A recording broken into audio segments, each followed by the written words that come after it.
Good morning. Welcome to today's edition of the Coal Seam. I'm Chris Hamilton, and I'll be your host for the next half hour.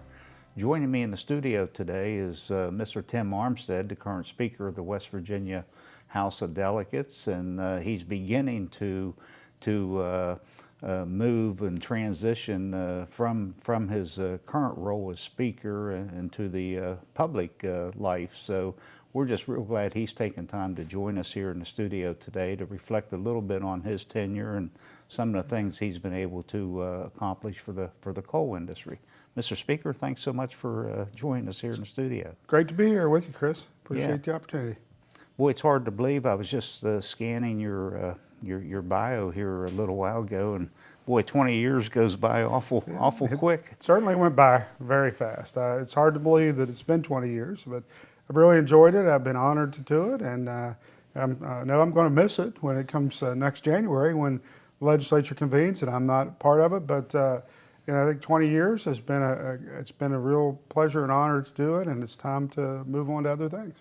So you will finish out the year as Speaker. Yes. And then is it January 1st or December 31st, that typical at the end of the year? Actually, until when the legislature convenes in January and they elect a new Speaker, then that's when my term ends. So I'll be Speaker until there is a new Speaker elected. And of course, in December, both parties will caucus and they'll choose their nominees for Speaker. So we'll pretty much, likely know at that point in December who the next speaker is going to be, and there'll be some transition period there, which will be good. And then when the legislature convenes in January, the first day of session, they'll officially elect the new speaker. Okay, why don't we go back a little bit in time? Again, and you have served for 20 years, and all told, you've dedicated the biggest part of your adult life to public service in one capacity or another. But I'm sure you've seen a lot of changes. You were formerly appointed initially 20 years ago by Governor Underwood, and then elected every 2 years since. I know you were minority leader, and then ultimately elected as Speaker 4 years ago. At the end of 2014, and boy, what a lot of changes over that span of time. Absolutely. I guess, of course, one of the biggest changes, of course, is the Republicans having the opportunity to be in the majority and to set the agenda. It was, of those 20 years, 16 I was in the minority, and 8 of those as minority leader, and it was challenging because there were so many things we felt the people of West Virginia wanted us to do, wanted to see happen in the legislature, and we worked very hard to try to do those things, but we just didn't have the votes. We didn't have the numbers there. And so it was very exciting and very gratifying, I think, for our caucus when we had the opportunity to really be able to put in motion so many of those things that we felt were needed to move our state forward, and we were honored to be able to do that. And we have a lot more to do, but I'm really pleased and happy with what we've been able to accomplish over the last 4 years. But the biggest change, I think we had 27 or 28 members, Republican members, when I was first appointed and then elected.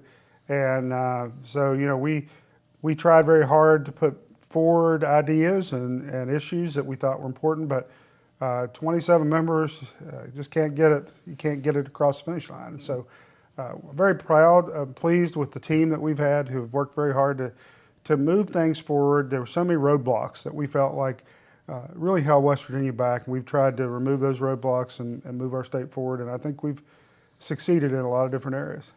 Well, I don't think there's any question about the success of the current legislature and over the past several years. I think forever people will look at the 2014 election as a major election, brought about major change. And I think you mentioned that it was the first time in 80-some years. And doesn't that go back to when the Capitol was first built? Yes, it does. And it was, I was first Republican speaker in our Capitol, in our current Capitol.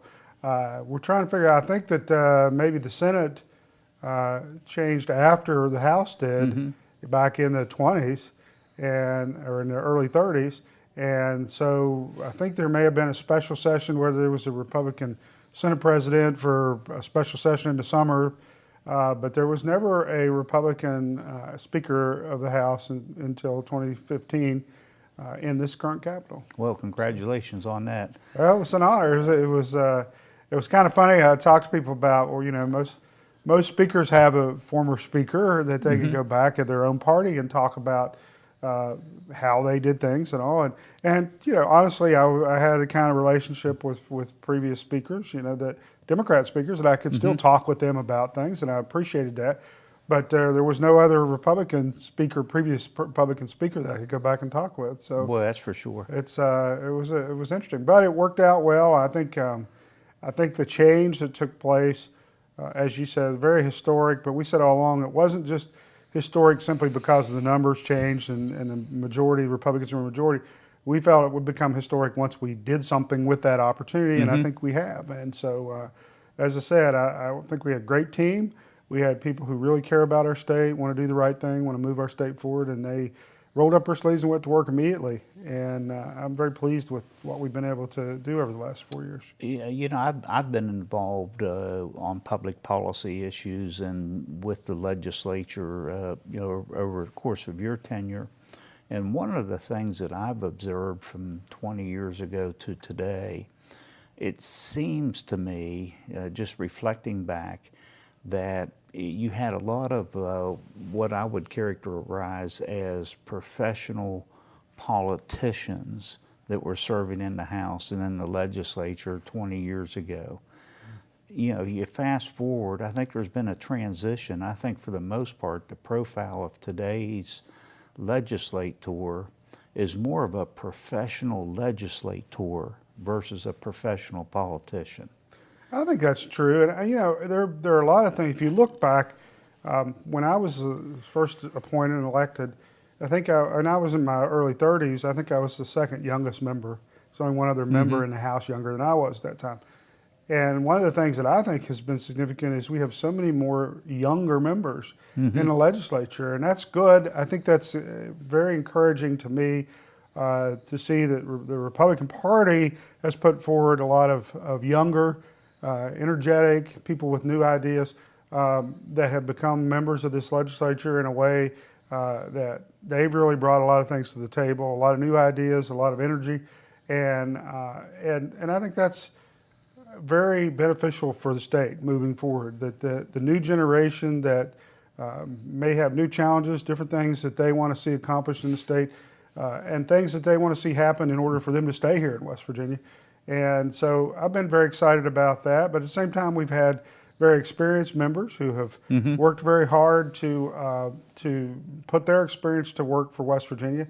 So it's been, as I said, a great team that had a lot of different backgrounds, a lot of different experiences, and I think they brought all those to the table in a very productive way that helped us move forward quickly. I mean, it is. I don't know that people realize how big of a shift it was just operationally to have every chairman of every committee in the House and the Senate was a new person. All of whom, or most of whom at least, I think really all of whom, had never really had an opportunity to chair a committee. So they were bringing all these new ideas to the table, but also new experiences, and you know, I think the transition went very smoothly. And they, as I said, just people who were dedicated and concentrated on what's next, what can we do next to improve our state, and I was very pleased with that. It's almost like throwing a freshman football player, basketball player on the field when he shows up the first day and has a uniform put on him, and you're either going to survive and mature with that, or perhaps just go by the wayside. And you know, again, watching the process, there's been a lot of maturity and a lot of well-intended people that's come together to work together as a unit. A lot of that, you know, is on your shoulders as speaker, and your ability to mobilize and you know, set forth the agenda and create that team atmosphere. And I think most people would agree, watching the House of Delegates, especially, that you know, it's a well-tuned engine, you know, operating, you know, from an academic standpoint as much as a political standpoint. Well, there's really the challenges that you've got a lot of people with a lot of different ideas, and we do have We don't agree on everything. That's very obvious from any session, whether we were in the majority or before we were in the majority. The House delegates is just a body that has always had a lot of debate, discussion, and I think that's Well, it's healthy, 100 productive. people. Absolutely, and you like I said, you have a lot of different ideas about anything that we're dealing with, and I think that's healthy. I think that's productive. Some people see that as, well, when people disagree and they're debating and discussing, but that's not. I think it is. I think that's how you fine-tune pieces of legislation and you get the best work product in the end, by bringing all those different ideas to the table. And it's people who haven't watched it and they think, well, you just put a bill out there and it just goes through the process smoothly. That's just never been the way the legislature's worked, but I don't think it was the way it was designed to work either. So, but in the end, But the committee process has worked real well under your leadership as well. It really has. Well, thank you. I appreciate We've that. had We've very had good strong, chairs. solid committee chairs, and the committee chairs have been very sensitive, and they've devoted a lot of time, take a lot of pride in working on towards consensus positions, trying again to get the best product out of the committee level. I think we've had a very talented team of people who, like you said, they wanted to hear from everyone. And that doesn't mean that everything that people put on the table was going to become part of that bill. But I think it's fair for the different viewpoints to be placed on the table, discuss them, and then let the committee as a whole decide what that piece of legislation looks like, and then get it out on the floor, and we have the same debate, discussion by the whole 100 members. I think that's the way it should work. And Well, we're focusing on the House and your position as Speaker, but there's a couple other players. There's a whole other House. Right. And Then the there's governor, a governor and Right. and his administration. So it's really an amazing process to watch it and to be part of it. And again, you've done just a great job with it. I know there's been a very progressive business agenda that's been advanced. And frankly, I think a lot of people are crediting some of the public policy issues, some of the new laws that have been developed here the past 3 or 4 years as attributing to the success we're seeing today. We're seeing, mining come back a little bit. We're seeing some announcements of new businesses coming into the state. We're seeing expansion of existing businesses. And you put that together with the passage of the road job, and all of a sudden, we have more jobs to fill than what we have capable and qualified workers to put in those positions. And that's a great problem to have, a great challenge. And I think you're right. I mean, when we entered into the opportunity to be in the majority, one of the things that we said we want to do is remove roadblocks, remove these barriers that have been placed in the way of progress, of putting people back to work. And those were in a number of different areas. We needed to make improvements in our education system, so we had a well-trained workforce. We went to work immediately doing that. There's still a lot to do. We still have challenges in that area that we need to meet. But in addition to changing the way that we give more authority and more autonomy back to the local level, we also gave the largest pay raise to our teachers and public employees in the history of our state, I believe, certainly in recent history. And we're able to do that without raising taxes, being able to balance our budget. We're pretty much right on course on our numbers in terms of our budget, and we believe that if the current growth continues, that we'll actually end this fiscal year on balance or with a little bit of a surplus, which is something that hadn't happened for many years. But we also went to work looking at our legal climate, our regulatory climate, and you talked about from the coal industry perspective. If you recall, the first bill that we passed in the Republican majority was to eliminate the cap and trade bill that had been passed during the previous leadership, during the Democrat leadership. And we felt like that bill was just the wrong direction for our state. I know that the coal industry did as well. And it just made no sense for us when we have when coal and energy is such a backbone of our economy, for us to throw roadblocks in our own way. And that's what we felt like that previous legislation did. So that was the first bill we passed, and we were very pleased with that. But the other thing we did, you established energy committees too for the first time. Right, we had, and it's always still perplexes me why that wasn't done 20, 30 years ago. What was funny is when I first came to the legislature, the energy was part of Industry, Energy, Labor, Small Business, Economic Development Committee. All that in one, and it was a minor committee that only met once a week. How you could put all those things together in one committee anyway, but especially not to emphasize energy with the role that it plays in our economy and our state and our history. We felt like that was certainly a very important step that we needed to take. And I think it's been great for us to be able to concentrate, to have a full-time staff that works on energy issues, to be able to meet, frequently during the week, at least 2 or 3 times a week, not just once every week with all these other issues. So that was important. And then I do think we took other steps that we worked with you and others to do over each of the 4 years to modernize the laws relating to mining in our state, to be able to bring those into the modern era and do it in a way that ensures the safety of our miners and does so in a way that doesn't, that I think our previous laws were outdated. They didn't actually protect the safety of our miners in the way that our current laws do. And at the same time, they put, again, roadblocks in the way that were unnecessary. So we were very pleased to do that. And I think energy, we have always said energy, we need to, there's a balance between diversifying your economy, but no matter what we do to diversify our economy, energy is always going to be a backbone of West Virginia's economy. And we need to do all that we can to take advantage of that and put people back to work in our energy sector. I think we've done a lot to do that over the last 4 years. You absolutely have. And I know also during your years of leadership here, we've also been against an adverse leadership in Washington. Right.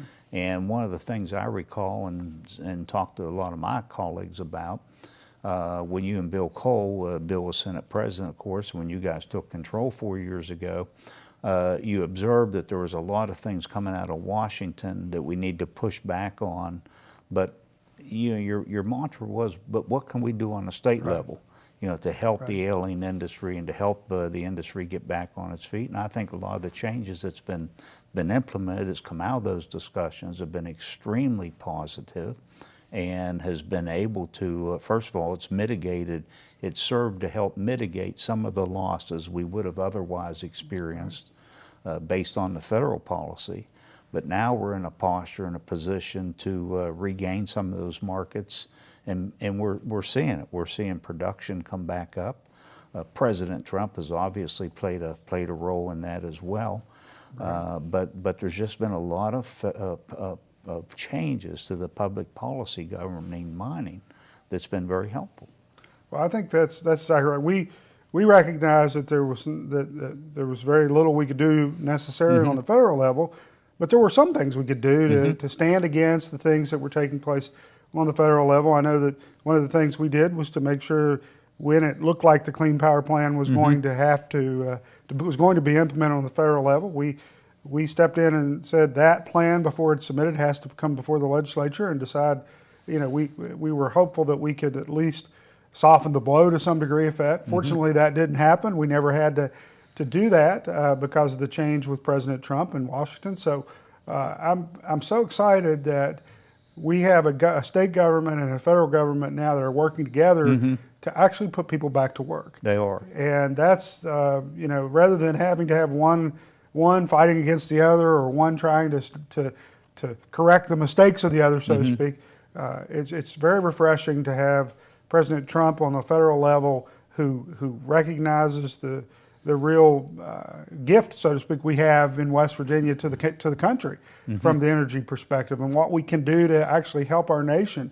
And rather than look at us as the enemy, the President Trump looks at us as a real opportunity for success in our country. And I'm very pleased that we now can work on the state level to do things that are positive in conjunction with positive things happening on the federal level. That's it's very refreshing and very exciting for our members to be able to do that. No question. You mentioned the Clean Power Plan, and we're so thankful and appreciative that never took effect.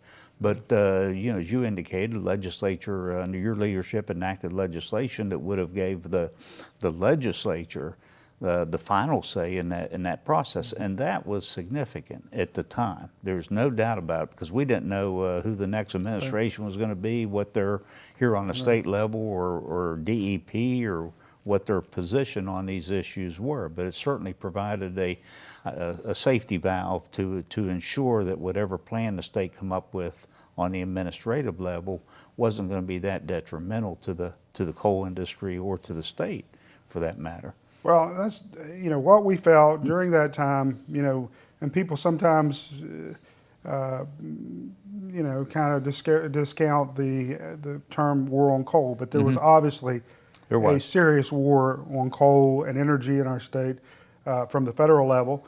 And we were not going to just sit back and take that, so to speak, on the state level.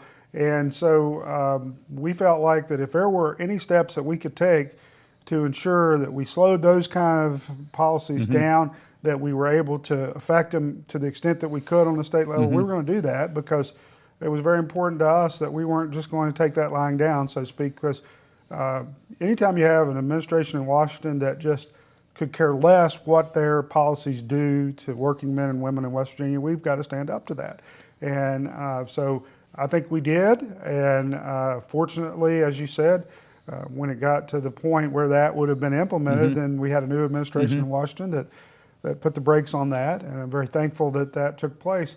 But until that took place, we felt like it was our role to try to stop it where we could stop it, and well, you did, and you took charge of that, and again, we're very appreciative of that. The industry is very appreciative, and it was there was a lot of synchronization with what was going on the state level with our congressional representatives. Absolutely. I mean, everybody was working in close communication and very synchronized. Was getting great output from our Attorney General, who was pushing back legally, and our congressional team was all working hand in hand with you and Senate President, and it made a difference. It really made a difference. It made it more difficult, because I think the previous administration out of Washington was very callous with respect to some of their actions and some of the consequences it was having on communities all over our state.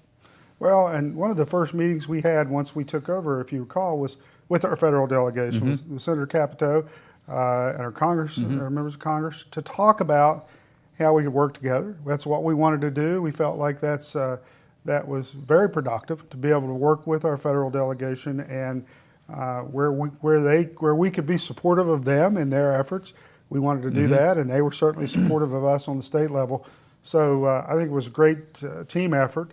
But as you said, I think callousness is the right word. I mean, it's just, there was no concern, it didn't appear, on the federal level of what those policies were doing to working West Virginians. They didn't care that they were putting people out of work and taking away their livelihood, taking away their paychecks. It just didn't seem to matter. And that was very discouraging, I think, to so many people in our state. And well, at the same time, it was very eye-opening as well. I mean, people, I think, started to identify with the stark differences between the two parties on the federal level. I mean, the former president was really just working in unison with with his party and all members of Congress. Well, it became very clear. One party wants you to work and wants you to develop and expand. The other one's, working against those initiatives. Well, that's one of the reasons I've been very pleased with, not only on the state level with the team that we've had, but our federal level with the Republican initiatives that have come forward. I've been a Republican since the day I registered to vote, and I did so because I felt like this party, and it was during the Reagan administration when we had a president who said, people can accomplish things if you get out of their way, you give them the opportunity. I think the current administration in Washington feels the same way, and we have felt that way in terms of the initiatives we've tried to do here on the state level. And that's very important. That is a stark contrast to when you feel like, the Obama administration, again, I was surprised and shocked, even though I didn't expect a whole lot more, but how little they cared about what the impact was of those policies. They were very overt. Absolutely. and their desire to basically wean, and I think that was their word, to wean the country off of fossil fuel and coal especially. Well, and here in West Virginia, we knew what the real, the real advantages to our energy sector are, because we had so many people who, for generations, had worked in our energy sector, knew that we could do it in a responsible manner, that was respectful to our environment, at the same time balanced our environmental concerns with employment and economic opportunities in a very responsible way. But there was none of that on the federal level. I mean, it was just, it was very one-sided in every way. And again, there was, for them to not even come here and hold hearings, and even hear from the people in West Virginia about what those impacts were, I think was very disappointing. But, and that's why I think it's very exciting when the Trump administration had those hearings and the EPA came here and actually listened to the working men in West Virginia, men and women in West Virginia, who had been through this challenging time for the last 8 years, and heard their stories, and really, I think, took that to heart, took it back to Washington, and things changed, and that's how it should be. And so I'm very excited. I really believe West Virginia is poised for a very positive future. I really believe that. I'm very optimistic. We have some work to do. There's no question. We aren't out of the woods economically, but we are so much better off now today than we were 4 years ago, I think. And there's so many reasons to be optimistic about our state and where we're headed. Again, there are still roadblocks in the way that I think the legislature in future sessions will take care of, will address in a very responsible way. But I'm very proud and pleased that we've had this opportunity over the last 4 years to, I really think, put us on the right track, move us in the right direction, and get a good start on those things. You know, the mantra seems to be truly moving West Virginia forward, and we've seen a lot of advancement. We've seen a lot of growth. Again, we go back to this past year. There's been improvement in the state's gross product, and all those means by which we evaluate the progress of the state's economy, and everything's been in forward motion and going in the right direction. So we can only hope that we can sustain that and make additional progress going forward.